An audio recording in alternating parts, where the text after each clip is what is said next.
All right, good afternoon to all of you. I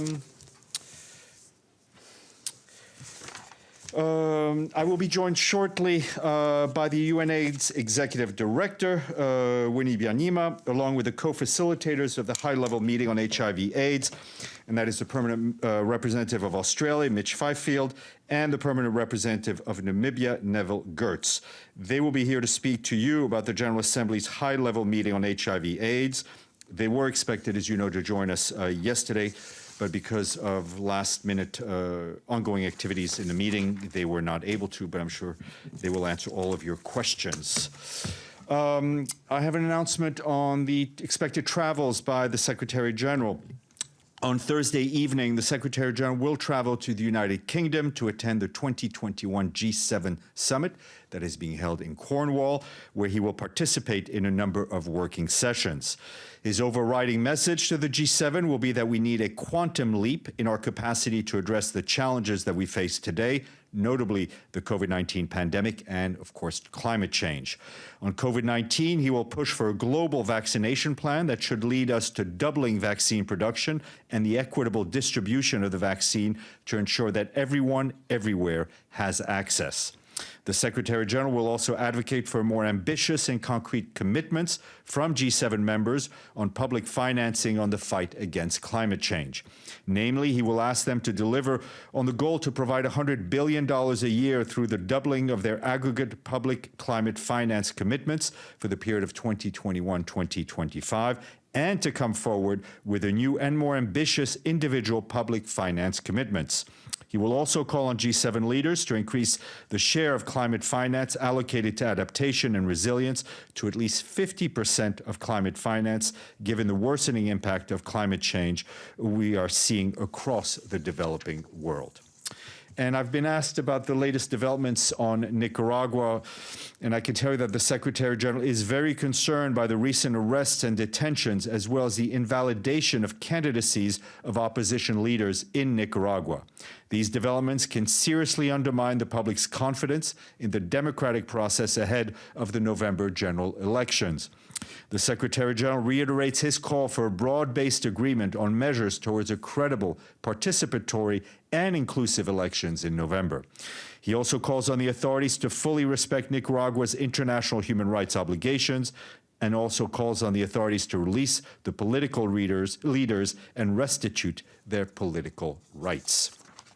Staying in the region, or at least in South America, the UN Refugee Agency today warned that with the onset of winter, compounded by the devastating effects of the pandemic, it poses a direct threat to the health and livelihoods of Venezuelan refugees and migrants. Nearly 2 million Venezuelan refugees and migrants have settled in Argentina, Bolivia, Brazil, Chile, Paraguay, Peru, and Uruguay. As temperatures drop, Venezuelans face increased poverty, evictions, and protection risks. Ahead of the International Donors Conference for Refugees and Migrants from Venezuela that will be hosted by our friends in Canada on June 17th, UNHCR is calling on countries to pledge support. The regional response plan for refugees and migrants from Venezuela remains critically underfunded. And turning to Afghanistan, we strongly condemn the heinous attack on the Halo Trust NGO that took place in Bagram al-Markazi district in northern Afghanistan, and that attack killed 10 people and injured 16 others. The Halo Trust has a strong global partnership with the United Nations in operations to clear landmines and other explosives and to better the lives of vulnerable people. We send our heartfelt condolences to the families of the deceased and wish a speedy and full recovery to the injured. We further call on the full investigation to ensure that those responsible for this horrendous attack are held accountable and brought to justice. We are committed, the United Nations is committed to staying and delivering in Afghanistan. Aid workers, particularly women, are facing increased attacks and harassment as they go about their work. Between January and April of this year, 11 aid workers were killed, 27 injured, and 36 abducted.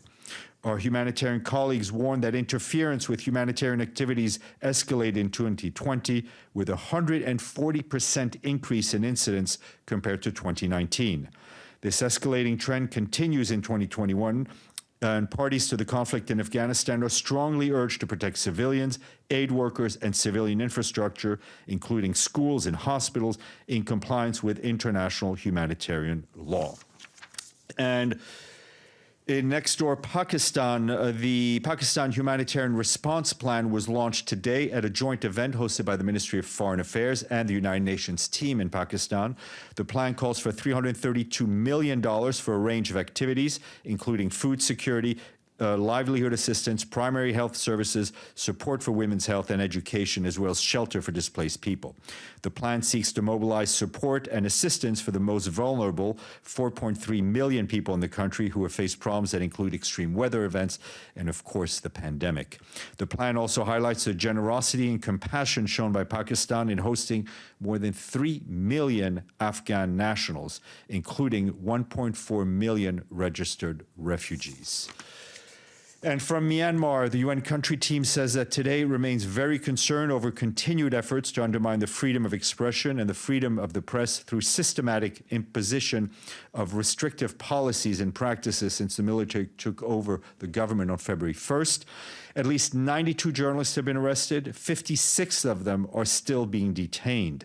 On May 12th, one journalist was found guilty in jail for 3 years, and on June 2nd, 2 journalists were sentenced to 2 years in prison. Our colleagues in Myanmar urge the military to release all people detained arbitrarily, including journalists. They stress that freedom of expression is the cornerstone of any democracy and must be protected. And turning to the Central African Republic, our UN peacekeeping colleagues are telling us that yesterday, 2 international judges and 1 international prosecutor were sworn in the Special Criminal Court in Bangui. This is an important step in the functioning of the court. The pre-trial chamber and 1 trial chamber panel are now complete, and the court can begin hearing cases in 2021. The UN mission continues to support for the full operationalization of the Special Criminal Court, to help end culture of impunity and to promote national reconciliation in the country as part of its mandate. And moving on to Ethiopia, where our humanitarian staff are telling us that in Tigray, incidents of denial of humanitarian movement, interrogation, assault, and detention of humanitarian workers at military checkpoints continues to be reported. Looting and confiscation of humanitarian assets and supplies by the parties to the conflict have also been reported. Several areas in the region remain inaccessible. Of the accessible areas, the situation is dire, including dysfunctional water systems and limited or no health facilities. Level of food insecurity and malnutrition are at alarming levels. Preliminary field reports from Axum and Adwa in the central zone indicate visible signs of starvation among internally displaced people. In the community in the northwestern zone of Tigray, aid workers noted severe need for food after the burning or looting of harvests. It's hard to imagine people burning and looting harvests, but our humanitarian colleagues warn that partners receive worrying information that the government has instructed to proceed with relocating internally displaced people in their areas of origin. Despite these challenges, humanitarian partners are continuing to scale up the response as quickly as possible. More than 560,000 people were reached with food assistance just last week, bringing the number of people reached since late March to more than 3.3 million. And with the target having been 5.2 million. So we still need to reach a lot of people. We continue to call for safe, unimpeded, and sustained access to scale up the humanitarian response and to help all people in need. More funding is urgently needed for our operations. Quick COVID note, this one from Viet Nam. Our country team there is led by resident coordinator Kamal Malhotra, is stepping up its financial and technical support for the government's COVID-19 response.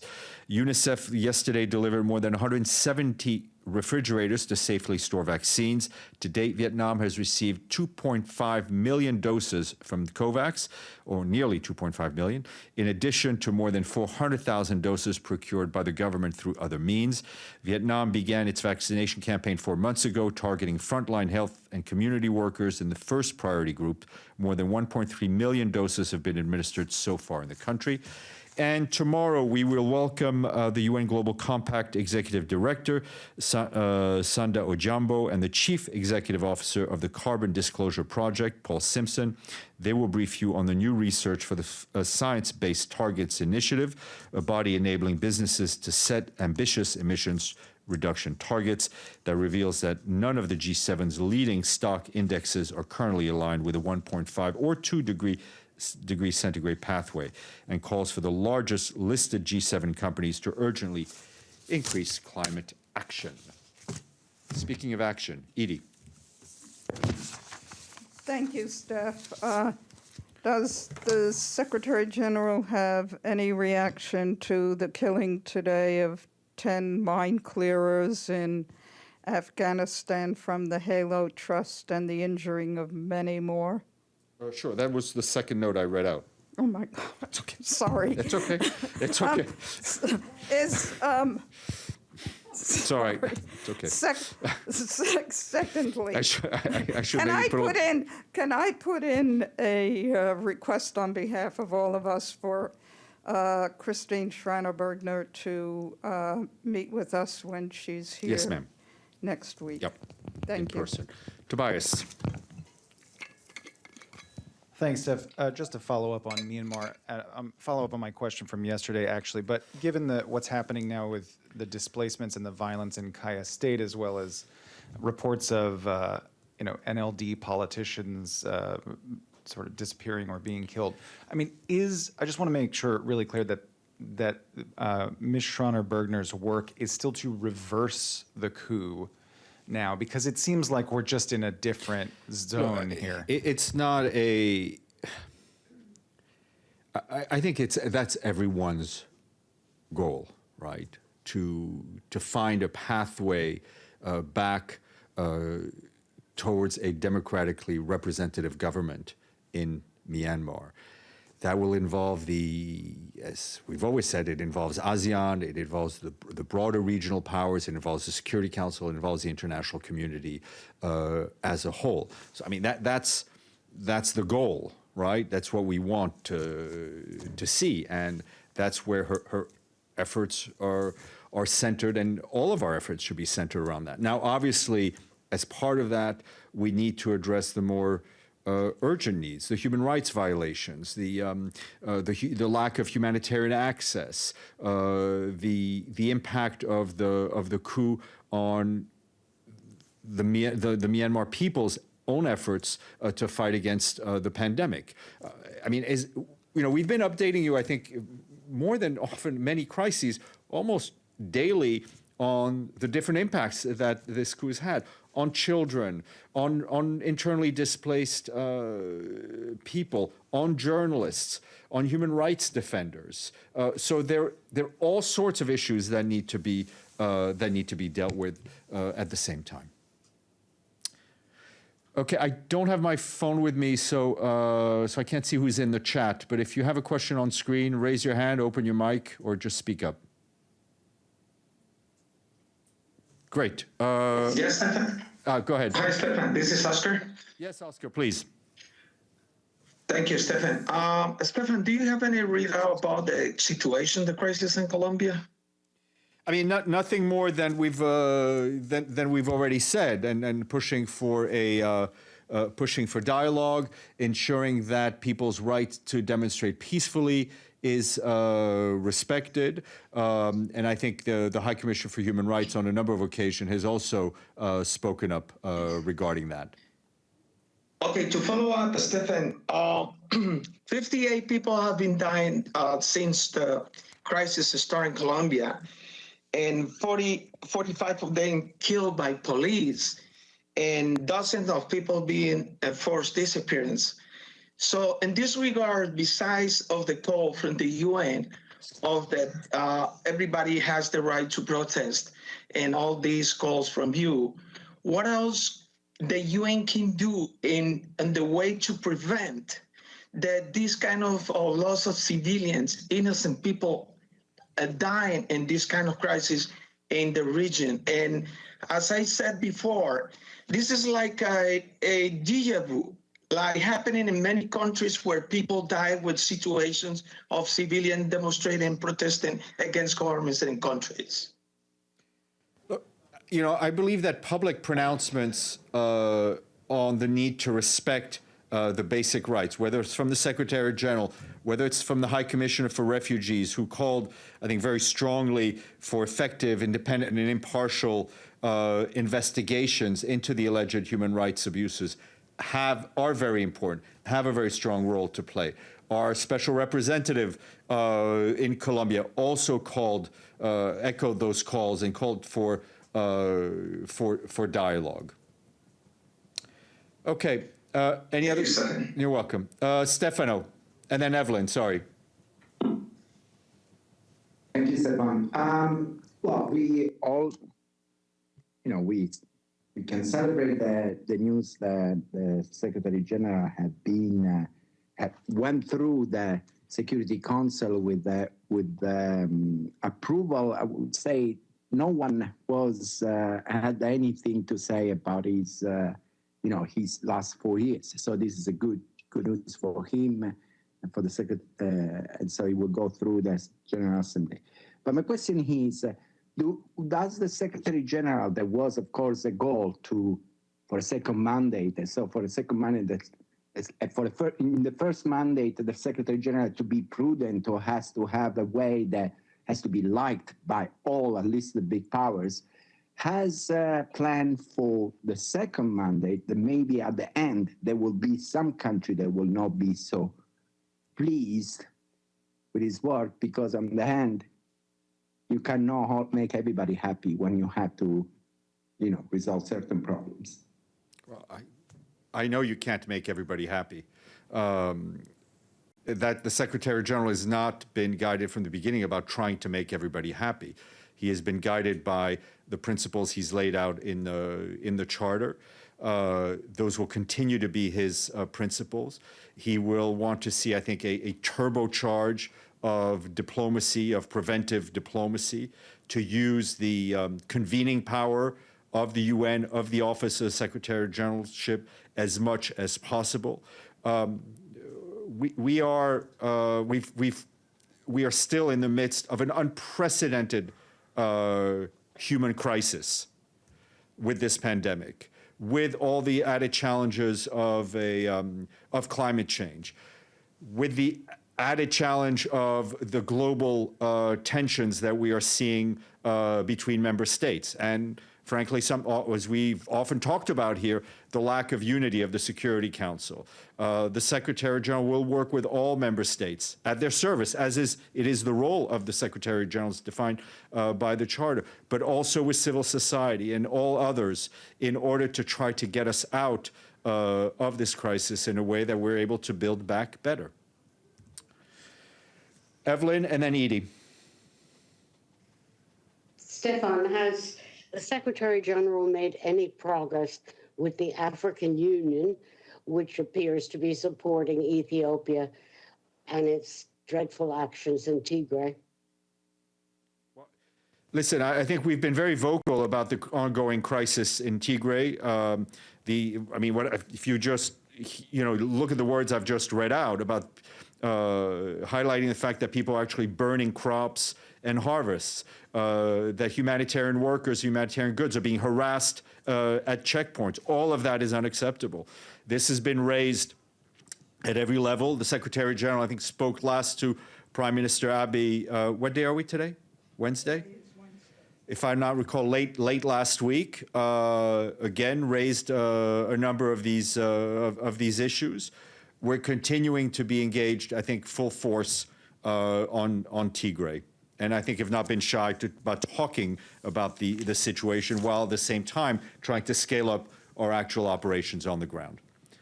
No, that's true. I'm asking if there's any pressure on the African Union specifically. I can barely speak for the Secretary General. I cannot speak for the African Union.